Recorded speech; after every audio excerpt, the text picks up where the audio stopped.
Hello again, loved ones. This is Matt Stevens, and as usual, I hope you're doing super fantastic. And I want to start this little talk, little rant, whatever you want to call it, out by saying that it's all true. Every bit of it is true. And I say that because, well, just a little background. For example, right now I am reading I read a lot of books, but right now, just because some books I will read for the information, so I may thumb through it, various different parts of the books or whatever.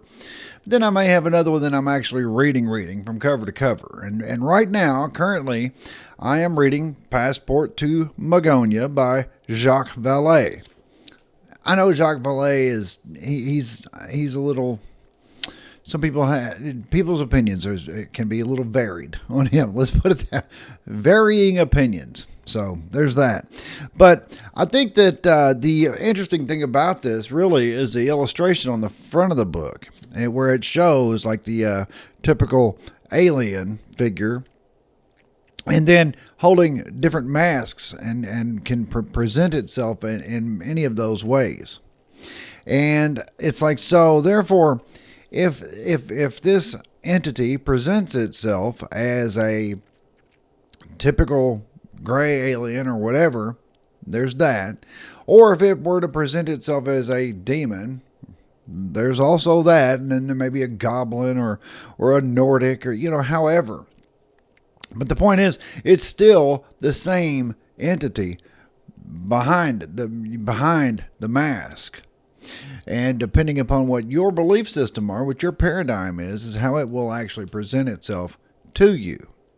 And I mean, I glean information from a lot of different sources. Like, for example, right now I'm also been reading through Alan Greenfield, The Complete Secret Cipher of the UFOnauts. This is 2 books in one. And it was made popular with Greg and Dana Newkirk of the Planet Weird channel with their series from the Hellier series, and which I thought was really good. But they included the Alan Greenfield's work in that and their investigation there. And also, a little fun fact, side note, whatever, they are still continuing investigating their Hellier investigation. But they say that they're really not putting a seasons like schedule on it. They're releasing information as it comes to them. They're just letting it happen naturally, which I think is great. Of course, if we want to see more Hellier, it's like, well, when are you going to see it? It's like, I don't know. Don't know. Also, though, lately, I have been reading in a little bit here, not as much in this one, but some, The Sacred Magic of the Kabbalah by Manly P. Hall. And I know that that's another, I don't want to say controversial character, but some people have developed an opinion on the Freemasons that they're, doing whatever. I don't know. I've never been to a meeting with 33rd degree Masons or any of that. And no, not very many people have. So I can't sit here with any degree of certainty and tell you that what they're doing is absolutely, not good, right? So, anyway, dear loved one, if you haven't hit the like button yet, please do so. If you have not yet subscribed, please do so.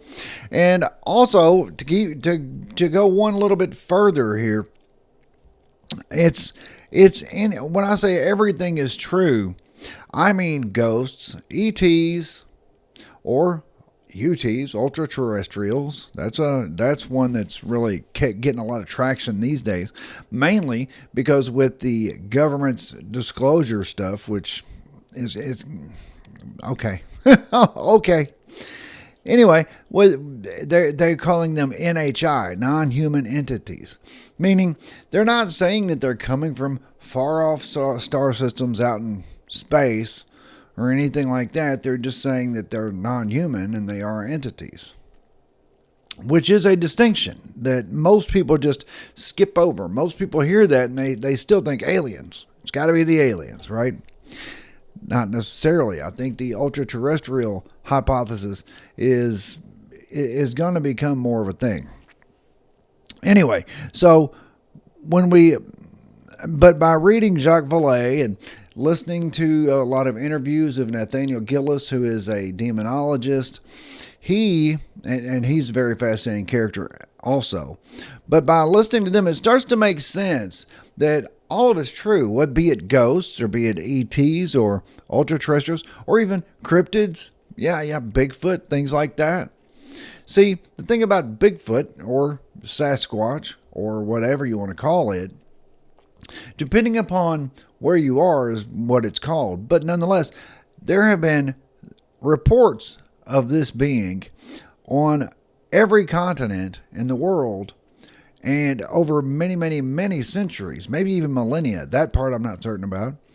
But like, for example, in North America, we call it the Sasquatch or just Bigfoot. I believe in Florida, they have a particular variety that they call the skunk ape. Okay. In Australia, they have what is called a yowie, still the same entity. Or in some Asian countries, they have the Yeti, right? Or the abominable snowman or whatever.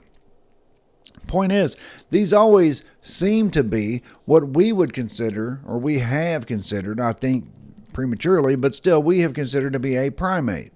And then there are those who don't believe in it. They're like, oh, that's a bunch of just stupid stuff. There's no primate living out in the woods that has been able to avoid detection or capture all this time.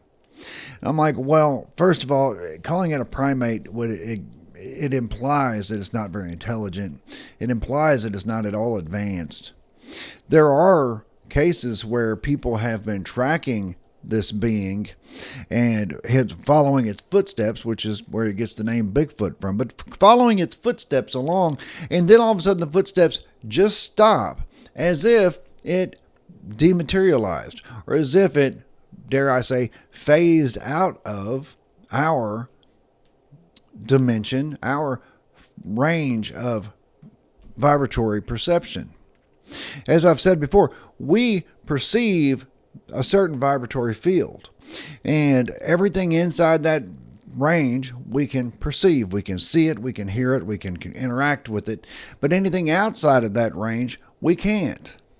And we do know that that things do exist outside of that range. In fact, like for example, the visible light spectrum, we can't see most of it. Like I think less than 1% we can actually see. But getting back to Nathaniel Gillis, he tells a story of a couple who were arguing, pretty heated argument, and in the heat of it all, the husband of the couple sees a statue figurine of an angel on their coffee table, and he picks it up and he goes outside and he just smashes it into 1,000 pieces on the driveway. Turns around, comes back in the house, and there on the coffee table is that angel figurine again. Then when asked, what was it, were all the pizzas still in the driveway? He said, yes, it was. And he draws the kind of connection to Neo in the Matrix when he saw the black cat and then, doing something, so sees the black cat twice. We are, initially we think, oh wow, that's a, what's the word I'm looking for, dear loved one? That is a deja vu. It's like, oh, I just saw that and now I'm seeing it again. Is it deja vu, or is it the construct presenting little clues to us that things aren't always what we perceive them to be? That things can be written into this field, this vibratory field of ours. You see, when we look at these entities such as this and think, well, this being's original form is the alien figure, but it can wear masks of anything else that it wants to present itself. I'm like, well, I know from my own NDE that when we strip all the layers away, right, when we strip all the layers of illusion and form away, we have no form. At least it didn't appear to me in my own experience that I had any form. I did still have my personality. I did still have my mind, but I had no form. You see, mind itself has no form. Mind by itself, it just is. It's a pure state of being. As I've said before, if we strip away all of our five senses, if we strip away various, just various associations with, like, instead of the humanoid form or any other form, what are you left with? All you're really left with is mind or consciousness. And that's where all of this is going. That's where all of this is leading us to. All the clues are showing us that consciousness is fundamental. All of this other stuff is illusion. And that's okay, and it's not woo-woo either. But most of the things that I read about, it's all led me to in those directions. It's led me to believe that we don't have a form. All of this is illusion. And there's a lot of phenomena in our construct, in this mental construct that is held in the mind of the creator of it all. All of this is illusion. And there are little clues, little things that are written into the field, written into the matrix, into the construct, that don't really make a lot of sense. The statue of the angel suddenly reappearing. All of the stuff that goes on in Charles Fort's work, those are things that really can't happen. All the things that happen in Charles Fort's work in a materialist world, those types of things just can't happen. For example, he writes a lot about what's called thunderstones. These are stones that are found a lot of times after a lightning storm. But they are huge wedge-shaped stones. In a lot of cases, have very elaborate, very ornate decorations carved into the stones. Where did they come from? It's as if they fell out of the sky. And every culture around the world has record of these. Where do they come from? How did they go? How did they just a flash of lightning and it just come out of the sky? You see, these are things that are written into our field. The illusory field of perception. What we're currently able to perceive. So your true form, your higher self, your true self, as I've said many times, is on the outside of this construct, plugged into this construct via your avatar. See, we don't belong here. We must inhabit an avatar in order to get into here and interact and have experiences here. Once we have plugged into this avatar belongs in the construct. Every bit of it, every atom that makes it up will stay in this construct even after you have detached from it permanently and gone back about your business. But so for the time being, you must have an avatar. You must have some vehicle, some means of being in this realm. And we'll get into more of that later too, because that explains a whole slew of other topics as to everything from what some people would call, some dogmatic religious types would call possession and things like that. That would explain why those types of things happen. It's like you cannot interact in this realm without some means, some way of being in here. Otherwise, you're just an outside observer. So we, in this form, we are outside observers and inside participants. But anyway, dear loved one, if you have not yet hit the like button, please do so. If you have not yet subscribed, please do that as well. And that's what I got for you. Just let you know what I was thinking.